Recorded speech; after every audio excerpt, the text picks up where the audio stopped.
Okay, and now we're down to our fourth and last subtopic. And this time, we're going to talk about simple predictive analysis using trend lines and regression. Okay, so just in case you wonder why we are now on the predictive analytics part. So where's the descriptive analytics and the diagnostic analytics? We already actually talked about that previously. So descriptive analytics, basically we just perform descriptive stat plus data visualization and storytelling. Okay, so uh, we if we add a little bit of more inferential statistics, especially hypothesis testing, some form of hypothesis testing to answer why something happened, then it becomes data or diagnostic data analytics. Now, this time we are on the third and the fourth one, for third and fourth types of analytics, or we're taking a glimpse of those two in this last part. Okay, so first, let's talk about correlation and regression. So these two are very common, yet often misunderstood or underrated, maybe, like based on my observation. Many people think um, it is too complicated to learn or um, to perform this even with the help of tools like Excel. Okay, so correlation basically no, statistical technique used to evaluate how two variables are related. So, for example, we have okay, I'll try to zoom it in. We have a variable that we um, assign in our x-axis. So, for example, the one variable has these values ranging from 0 to 60. And the other variable in the y-axis, um, the values are ranging from 0 to 70. So um, if you know how to plot coordinates, basically that's what we do here. So we are just plotting coordinates. And you'll see later in our video how it works. But for now, take note that there are correlation is measured or labeled as something that is strong, weak, or no correlation. So, and that is basically we can find it. We can tell the correlation as strong, weak, or nothing based on two things. First, we have this plot called scatter plot. Okay, so scatter plot, basically we just plotting the coordinates x and y. X is one variable and y is the other variable. Technically, x is intended for our independent variable.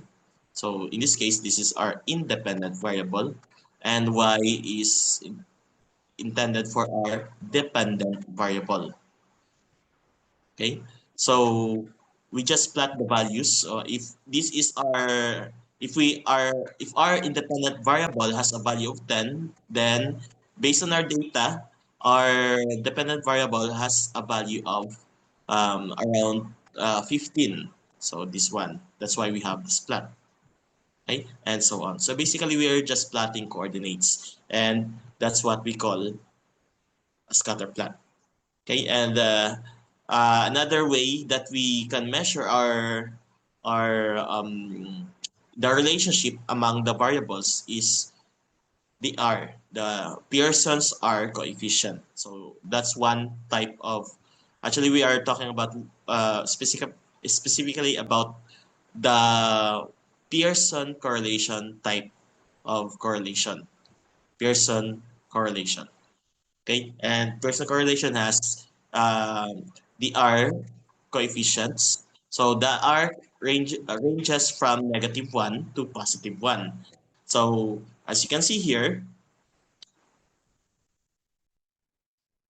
okay, we can tell that the correlation is positive and strong if it is as close as possible to +1.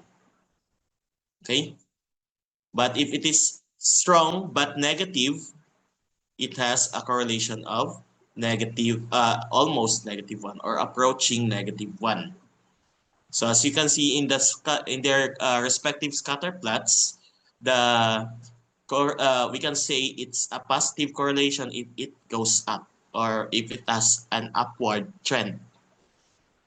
Okay, and the line that you see is our what we call the trend line or the best fit line in the case of regression.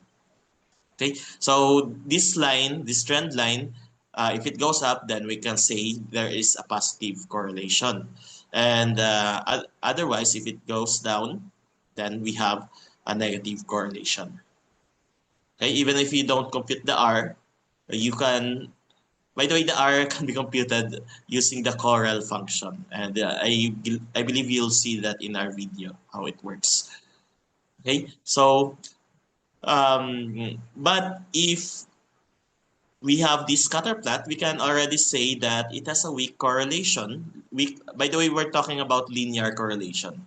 So there are many other types of correlation, but the most common one, the most often used is the linear. Okay? So weak correlation ranges between negative 0.5 to positive 0.5. Okay? So it's far from either +1 or -1. That's why it's called weak. Okay, it's somewhere in between only. Okay, so there's no, as you can see, there's no clear pattern. There's no clear straight line in the case of linear correlation. We cannot form a straight line. Or if we can, if we form a straight line, you'll see many of the points, maybe many of the data points are far off from that trend line, just like here. So somewhat, this one can be called positive because at least we can form an upward trend line, while the other one somewhat like a downward trend line. And you can confirm it by computing their respective R coefficients. Okay, but the worst case scenario is on the right side. So no correlation because the value of R is almost zero already. So no correlation at all. So either positive 0.00 something or negative 0.0 something, then we can say there's no correlation at all. There's no relationship among the two, between the two variables, the independent and the dependent variables. Okay, and if you have noticed, each of these has a corresponding regression equation. So before we that equation actually corresponds to the trend line generated by Excel or derived by Excel. Okay, so before we talk about that, let's define first regression. So it says here that regression builds on correlation to model the relationship between the variables. When we say model, we represent the that relationship into something that is visible or presentable. Okay, so specifically in this case, we can create a mathematical model, or more specifically, a statistical model of this relationship based on the best fit line or the trend line that we can come up with. So the manual process is quite long, quite complicated. That's why it's good thing that we have Excel to automatically generate our trend line and its respective statistical model. So we have this linear equation. If you know your algebra, this is a linear equation because we only have a degree of 1. So x raised to 1 only. Okay, so if you know your algebra also and your geometry, you'll see that this is a linear equation because it follows the y is equals to mx plus b, or the point slope form of a line or a linear equation. So, okay, enough of that. Just remember that whatever term here that has the x is our coefficient, or in the case of math, it's the slope.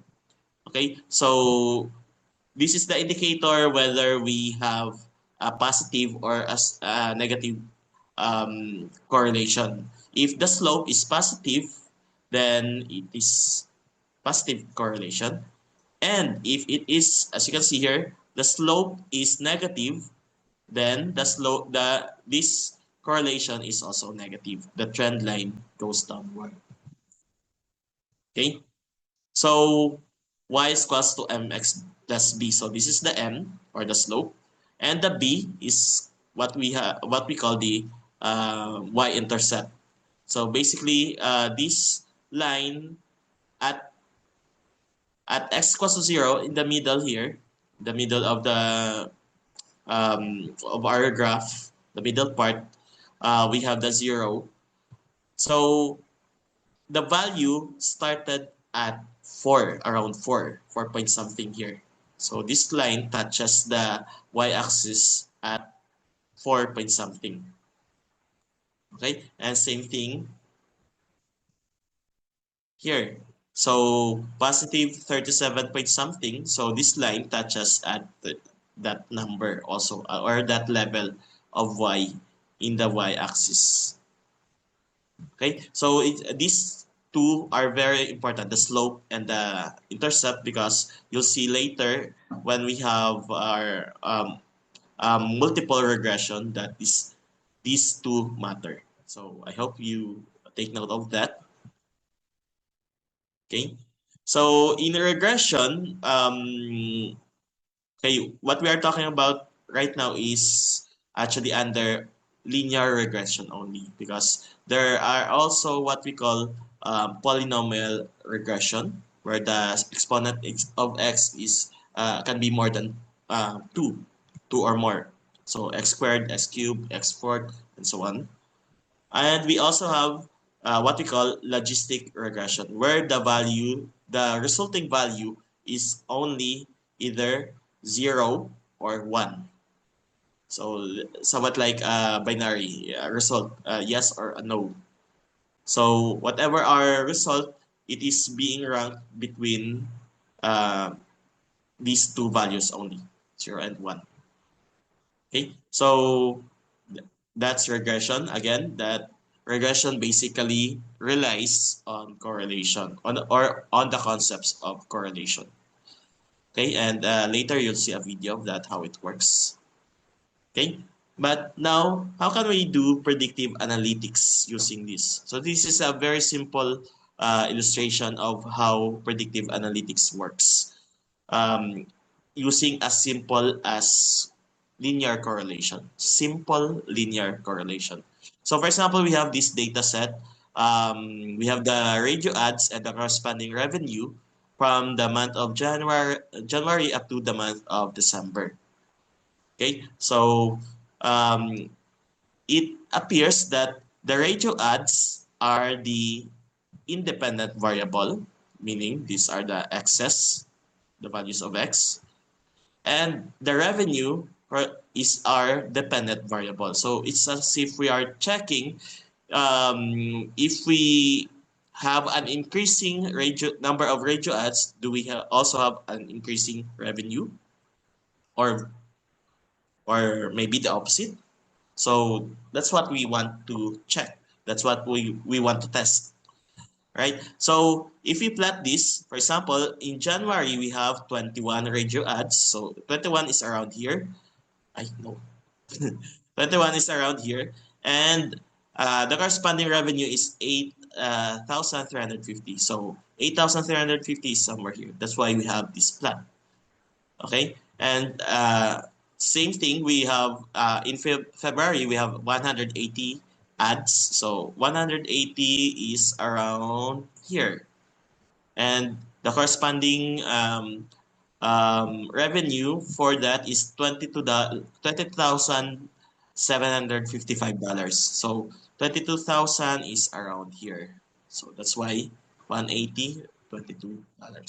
So now if we plot all these things, all these data points, all these coordinates, and if all the points form a certain pattern, especially linear in our case, then we can say there's a linear correlation. Okay, so now if we speak in terms of a model, a mathematical model or statistical model in this case, then we are now touching the regression part because we can now make predictions. Like based on this, for example, this is today or this year. In this year, we have this data set. Then we can make prediction on the next year. So for example, um, if we have this predicted or this dummy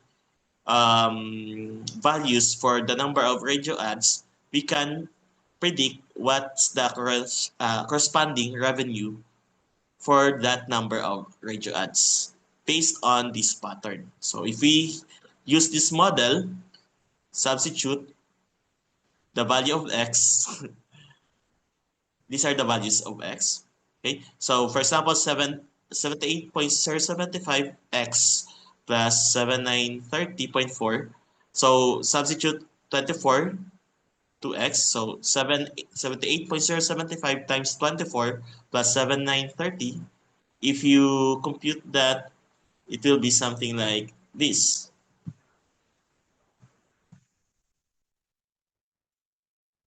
Okay, so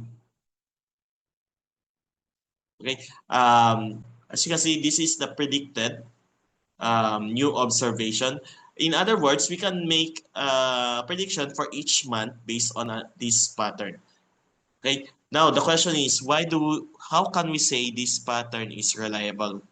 How can we say it is accurate enough? Okay, that's where the term coefficient of determination comes in, the R squared. Okay, the R squared, capital R squared, is not the square of the Pearson's R coefficient. Okay, but in the case of linear correlation, I guess as far as I can remember, they are almost equal, if not equal. Okay, so in this case, we have an R squared of 0.9327, which is close to 1. So if we convert this in percentage form, it is equivalent to 93.27%. So that means 93.27% is determined by our one and only independent variable here, which is the number of radio ads. So that means we can our prediction can be accurate enough if we rely on radio ads alone, because the remaining uh, portion that will make it 100% is just too little. Although as much as possible, we want to have an R squared of 99 point something so that it will be very reliable already. Okay, so here there's a tendency that we can be wrong. As you can see, there are points that are a little bit off the trend line. Okay, the perfect regression line has almost all data points coincide with our trend line. Okay, so this isn't perfect, but this is good enough to make predictions. Okay, just like what we have in our in Pag-asa, we have they actually forecast based on their data. Based on the past data, we are trying to predict what's the future data, like what will happen next year if we have this pattern. Okay, so I hope you have learned something. Um, Additionally, we have prescriptive analytics, the highest so far, although there's a higher one called cognitive analytics, which is basically an application of AI in data analytics or So far, I guess that's the highest form. But in our discussion, we only have four. I introduced only four, so the highest among the four is prescriptive analytics. Now, we can make predictions. We can forecast uh, future data, some future data. Now, the question is, how will we make it happen? What do we do? Or how we can prevent something? Okay, so in Excel, we have the what if analysis tool. So it can be found somewhere in the data tab. So we have the what if analysis here. And okay, data, go to data tab and then select what if analysis. So we have three options: the scenario manager, the goal seek, and the data table. So scenario manager, we can come up with something like this. We can analyze different scenarios and see what will happen. What if this is the scenario? What if this one happens in this scenario? Then what could be the possible result? Okay, so with Excel, with this tool, we can have a clue on what to do, okay, on what could be our solution, what could be our action. So, meaning it can help us in our decision making. So, that's what prescriptive analytics is all about. Something that helps us in our decision making. Okay, so another what if analysis option is the goal seek. So we basically set a certain goal and we see um, how can we make it there. Okay. So again, using what if analysis under goal seek, we can come up with some prescriptions. Okay. Some insights. And lastly, we can make use of data table, still under what if analysis. Okay, and I'm not going to discuss this because we have actually videos in a while about how they work. And by the way, this is quite advanced already for the topic data analytics 101. Okay, I just introduced it so that you can have an overview of what prescriptive analytics is all about. Actually, everything that we've mentioned so far only covers what we call simple regression, because actually that's only as you can see in our title, in the top title of this subtopic, we are dealing with or we are just introducing the simple predictive analysis only, meaning we're dealing with simpler forms of regression. But I also added these two parts, so that we can finally introduce something. It's called multiple regression. Okay, so if it's not simple, then it's multiple. Why is it called multiple regression? Simple regression, by the way, only has one independent variable, while multiple regression has more than one. Okay, so just like here, um, with that, we can have multiple ways to model or there are multiple possible trend lines involved in our model. Okay, or mathematically speaking, actually that's still mathematical. Or when we look at our mathematical model, our statistical model, um, regression model, you can see that we don't we don't have just one x, but multiple x's, damning x, right? So because the x's are our independent variables, okay, because multiple regression involves multiple variables, or those variables are considered as factors. Okay, so to make the long story short, let's take a look at this example. I have a data set wherein I performed regression analysis on using Excel's data analysis toolpack. Okay, so I just selected the summary and then the coefficients. Okay, first in the coefficients, you can see that for every factor or independent variable that I included in the modeling, there is a corresponding coefficient. Okay, so Excel was able to derive the corresponding coefficient for each variable. So those coefficients are plugged into our general equation. So now we have come up with this model, this one. Okay, y is equals to 101.63 and so on. Okay, so this 101.63 is our intercept, and then the rest are our coefficients. So in this case, x1 is our voltage, x2 is our temperature, and so on. Okay, so again, it was derived using, or these coefficients were derived using regression analysis in Excel. So meaning we can actually do multiple regression analysis in Excel, provided that we are talking about linear regression only, because nonlinear regression, I don't think if it's possible on Excel. So um, okay, I personally advise use higher or more advanced tools like Python programming and R for more advanced regression analysis, like those that are nonlinear.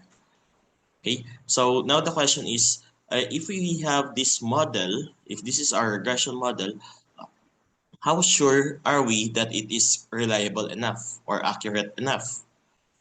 Okay, that's where our regression statistics comes in. Okay, especially whenever we have our resulting model, you have to take a look at these three values immediately. Okay, before you make any analysis, before you do anything else, make sure you have checked these three, especially the adjusted R squared. Um, okay, so as you can see, adjusted R squared is 96.88%. So that means these factors cover 96.88% of our regression. Or in other words, our dependent variable is determined, or 96.88% of our dependent variable is determined by these factors. Okay, and if you want to do further analysis, you will see which of these is actually significant enough and which are not. Okay, so 96.88 is high enough. That could be reliable enough already. So for us to perform predictive analytics with. Okay, so actually regression is the basis for the one of the simplest forms of machine learning. Okay, we have the predictive machine learning, which falls under the category of supervised machine learning. So that's another topic. So what the main point here is, we can actually do machine learning already if you can do even at simple as simple as simple as simple as simple as simple as simple linear regression. That's actually already a basic traditional machine learning. Okay, so just like this one, this is, if we represent that in a neural network form, so this is what simple linear regression looks like. Okay, and once we add another x here, another input, another independent variable, it already becomes a multiple linear regression. So the simplest form um, of a multiple linear regression has at least just two inputs or independent variables. Okay, and it can be more complicated as you add more inputs or more um, um, neurons or nodes in your hidden layer and even in your output layer. So as you can see, um,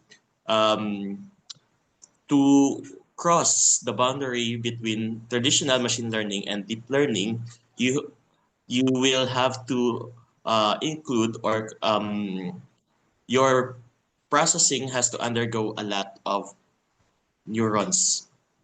That could include a lot of independent variables.